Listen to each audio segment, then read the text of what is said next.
تاسو کله یو بل ته ټلیفون وکئ بعضې خلکو عادت دی السلام علیکم ورحمت الله وبرکاته وعلیکم السلام څنګه یې بل ورته وایي ښه یم دی ورته وایي خیر دی وایي ښه یم ته ښې او ورته وایي خیر دی تاسو ښه یې دی ورته وایي او خیر دی کور ته خیر او ورته وایي ستاسو کور ته خیر بیا زمونږ بعضې خلک سلام علیکم څنګه دی خیر دی ښې جوړ تازه پندازه ټیک ټاک کور ته خیر پلانکي زګین ته خیر نو نیمه ګنټه په دې کې آلي دسې نه السلام علیکم وعلیکم السلام کیف حالک لک رسول الله را نقل څنګه حال دی بخیرین په هو حالک زه ښه یم ته خیر خاصه کارو ډایرک خبره کول پکار دي چې زما د دې کار دپاره دې مقصد دپاره ما ټلیفون کړی دا قصې نه دي کول پکار چې نیمه ګنټه ته به دې کې والي چې څنګه ښې خیر دی جوړي ټیک ټاک بندازه بل هدایت پکې دا دی چې د خلق انسان ټیم ته کاته پکار دي مثال په طور تعلیم ته ټلیفون کې نو د عالم د درس ټیم نه د عالم د درس ټیم نه یا د خوب ټیم نه یا داسې عام کراچۍ کې مثال په طور زمونږ کوم مسافر هغوی ته ټلیفون ته کې نو د یوې بجې نه بعد د ماخوستنه پورې هغوی ته ټلیفون نه دی کول پکار دغه ټیم خوب کوي د شپې هغوی ویښي ماخوستنه پورې د هغوی مونځ ته پاسې او بس بیا واپس ویده کېږي که چېرته بیا دا کس په تا بسې موبایل بند کړي نو کم از کم بیا دومره نه دی ویل پکار چې یاره دا څه چل وکړو دا ولې وشو ځکه د هغه ټیم دا نه و مصروف و خوب یې کاو نو د دې هدایاتو خیال ساتل پکار دی موږ هر سړی په ځان باندې قیاس کړو تېرو ورځو کې یو ما ته ټلیفون وکړو زه د ترمیزي په کلاس کې وم ما ته وایي څنګه هلک ښې د ملګری و مال خیر دی وایي ما څنګه دې ټلیفون وکړو چونکې زما عادت دا دی چې صفا لفظ بس ښې خیر دا قصې پرېږده څه کار دپاره دې ټلیفون وکړه ضرورت وایه ما ته وایي بس داسې ناست وم زه کلاس کې ناست یم درس کوم ما ته وایي داسې ناست وم ما ویل چې ټلیفون وکړم وزګار وم ګپ ولګو د غټ اختر غالبا اتمه ورځ وه حیران شوم ما ورته ویل ښه د دنیا ماتم زم تبلیغي یم مال د دنیا کارونه خو به کېږي لیکن د دین اسلام زده کول دا ډېره ښه خبره ده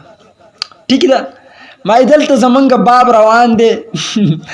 باب التسمیع والتحمید غالبا دا بابو رکوع سجده کې کم ذکر کولی شي د دې تفصیل ما دین واوره موبایل تیز کو زه دلته درس کې یم ته دا اوره ما ته وایي ښه ما یو کړه ایسته موبایل کټ کو نو داسې ټیم کې ټلیفون نه دی کول پکار چې د هغه کس هغه ټیم باندې بیا دا ګیله کم از کم نه ده پکار چې یاره پلان کې ما بس ټلیفون بند کو دا خبر کوي دا قصې رزلنه ایسته پکار دي بل کس هغه اګنور نه کړی شي په دې خبره باندې ونه چیړلی شي دغه شانتي د انګلیش د دې الفاظو نه اجتناب کول پکار دي هیلو دا بې معنی لفظ دی نو چاته ټلیفون وکړي دا هیلو نه دی ویل پکار یا د انګلیش الفاظ عام اوقاتو کې مسلمانان داسې پکار دی چې دا ونه وایي زه تیمرګره کې ایمان زه راتلم کومبړ کې ګاډي ته وختې دا کاخیل نو یو سټوډنټ راخوته کالج کې زمونږ دی کې نو دیو لږ داسې اوچت ځان حسابوي دا خپې مخکې راوخېجوله نو هلته زه سیټ کې ناست وم زما د جامو سره یې خپه ولګېده څښا شوې چې څنګه راوخوته ما ته وایي سوري دا ما په یو بیان کې بیا دا واقعه ویلي و بیا هغه هلکه بیان اورېدلی او خفه شوی یم پرې ځکه زه یې پېژاندمه نو ما ته ګیله هم کړې وه ویل سوري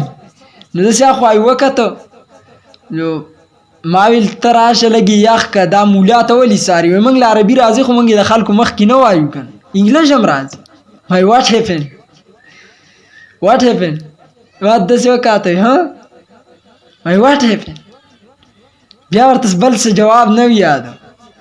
چې واټ هیپن څه مطلب دی وایي ستاسو جامې څښا شوې ما ورته ویلي هېڅ خبره نه ده مړه نو دې الفاظو نه په ټلیفون کې اجتناب پکار دی هلو لفظ ویل دا د شریعت منافي دي په لفظ ویل پکار دی السلام علیکم او بیا دا ویل پکار دی که تپوس کې نو وکړه څنګه هلک خیر دی او بس نور قصې بیا نه دي پکار او دغه شانتي انګلیش الفاظو نه اجتناب پکار دی او کله چې ستا سره یو کس خبره کوي دا ادب هم لیکل علماو چې په دغه دوران کې مثال زه ستاسو په موبایل خبرې کوم نو ماله نه دي په کار چې زه خندا وکم په تیزه باندې ستا سره په تیزه باندې د دې نه په موبایل باندې خندا زه وکم کېدای چې دغه کس په زړه کې دا شک راشي چې ما داسې خبره وکړه چې هغه مناسب نه و زما د شان سره نو د هغه زړه ته په دې باندې تکلیف رسي د دې نه علما کرامو منع کړله چې خندا نه ده په کار دغه شانته وقت زیات په خبرو باندې اغستنه دی پکار بس مختصران وخت کې خبره پکار ما ته بل ورځ یو نوجوان ټلیفون کړو د نکاح باره کې تپوس کاو په بار ملک یونیورسيټي کې دی نو غلک ما اول خبرې کولې خډیر زیات وخت په دې باندې واغس بیا په اخیره کې وای چې یو تپوس کوم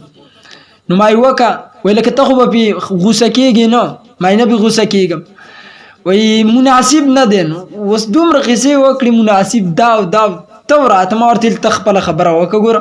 نو بیا ما ته وایي چې زموږ سره دلته یوه جینۍ ده په دې باندې انشاءالله زه مکمل دغه ورکوم